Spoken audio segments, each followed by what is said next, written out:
Welcome back to The Explainer. Today, we are diving deep into equine biomechanics to tackle a phase of a horse's life that pretty much everyone recognizes as their absolute peak, but honestly, it is deeply, deeply misunderstood. We're talking about the mature horse, aged right around 10 to 20. We're going to explore exactly how their bodies achieve this incredible, almost magical level of efficiency, and more importantly, how we as riders and managers have to totally shift our mindset to keep them at their best. Let's get into it. So I want you to think about this question for a second, because it gets right to the heart of our explainer today. What happens when a horse's greatest strength literally becomes its biggest vulnerability? Well, in the mature horse, this isn't just a riddle, it's their daily reality. You see, the very things that make a 10 to 20-year-old horse so phenomenal, their rock-solid stability, that highly tuned coordination, the sheer mechanical efficiency, are exactly what make them incredibly vulnerable to completely hidden breakdowns. Here's a quick look at our roadmap for today. We'll kick things off with the machine perfected, then move into the paradox introduced. Check out the pressure test, learn all about spotting the invisible, and we'll wrap things up with the master mechanic. Starting right off with Section 1, the machine perfected. The structural stability of the 10 to 20-year-old horse. Okay, think of a developing horse kind of like a rugged 4x4 off-road vehicle, right? It's highly adaptable, it bounces all over the place, it's constantly exploring its balance. And when it is inefficient, wow, it is obvious. They trip, they stumble, their backs hollow out. But the mature horse? A mature horse is a finely tuned Formula One car. Their bone density, their muscle activation patterns, the whole shebang has fully adapted to their specific workload. The system is incredibly stable, highly efficient, and heavily optimized. But here's the catch. When a Formula One car has a slight mechanical glitch, you might not even notice it until you're flying down the track at 200 miles an hour. In a mature horse, inefficiency is extremely subtle. And that perfectly illustrates this core principle. The mature horse does not move more, it moves more efficiently and more consistently. When you watch them, the hind limb propulsion, the way the pelvis organizes, the thoracic wave transmitting energy right through the spine, it's all synced up perfectly. It creates this beautiful illusion of effortlessness.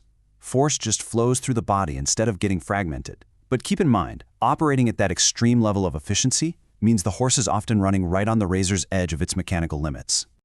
Moving right along to Section 2, the paradox introduced, the hidden cost of high efficiency. To really wrap our heads around this paradox, we have to make a hard distinction between adaptation and compensation. In a younger horse, their body is constantly adapting, improving its efficiency within its actual physical capacity. But a mature horse, their system is already completely organized. So what happens when the load gets too heavy and exceeds that capacity? They don't just fall apart and quit. Instead, they compensate. Compensation maintains the function, sure, but it does it at a massive cost. The horse is going to subtly tweak its timing, or just crank up its muscular effort to force out whatever movement you're asking for. If we actually look under the hood at the tissues, a developing horse heavily relies on elastic tendons. They're forgiving. They act like shock absorbers for all that sloppy, uncoordinated variation. But as the horse grows up, those tendons stiffen.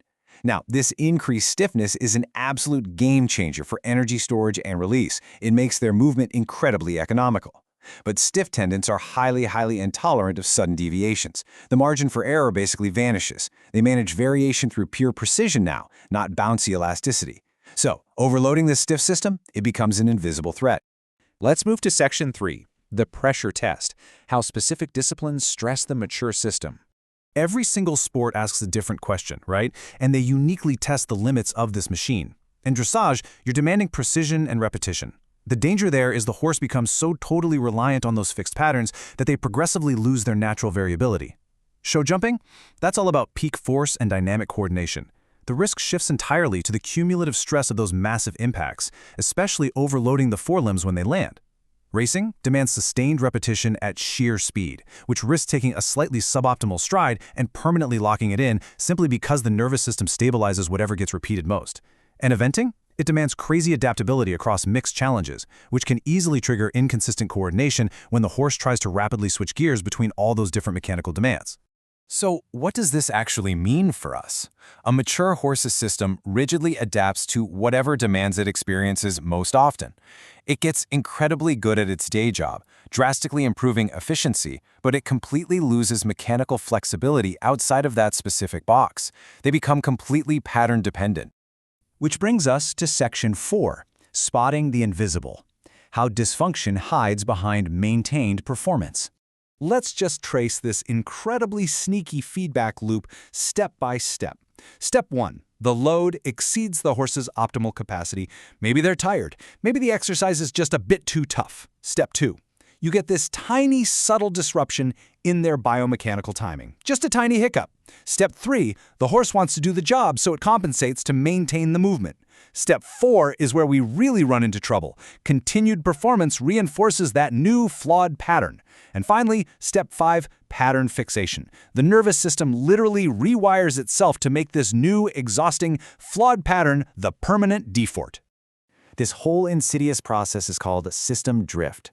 It's exactly what it sounds like, a slow, quiet, gradual shift away from perfect coordination, sliding right into those stabilized compensatory patterns.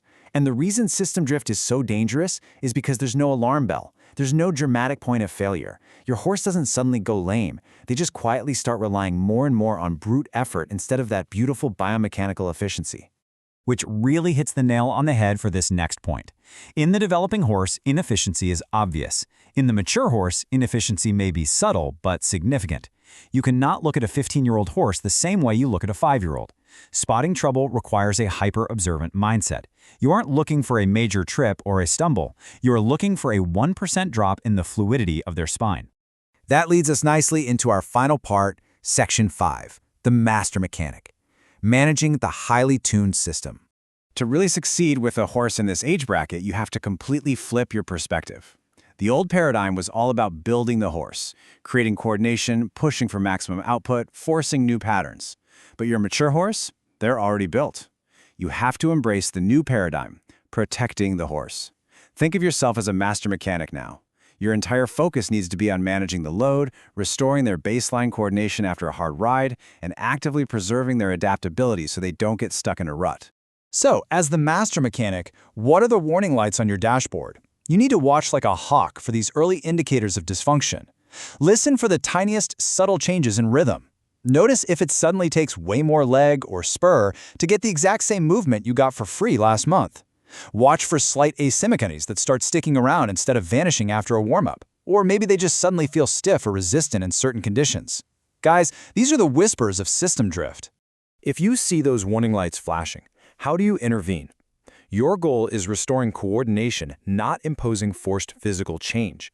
You absolutely cannot muscle a stable, rigid system into a new frame. It doesn't work. Instead, back off. Reduce the load. Give their nervous system the breathing room it needs to naturally reestablish that efficient timing.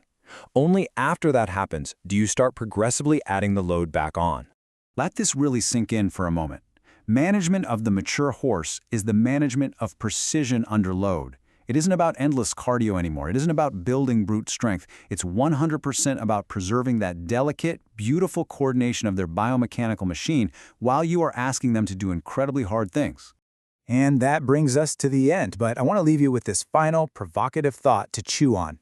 Take a hard look at your own riding and training routines. Are you actively managing your mature horse's precision, giving their nervous system the space to recover? Or are you simply, invisibly, pushing their compensation limits until the whole system eventually drifts over the edge? It's a massive challenge for sure, but armed with this knowledge, you are in a vastly better position to protect that incredible machine. Thanks so much for hanging out with me today, and I'll see you on the next Explainer.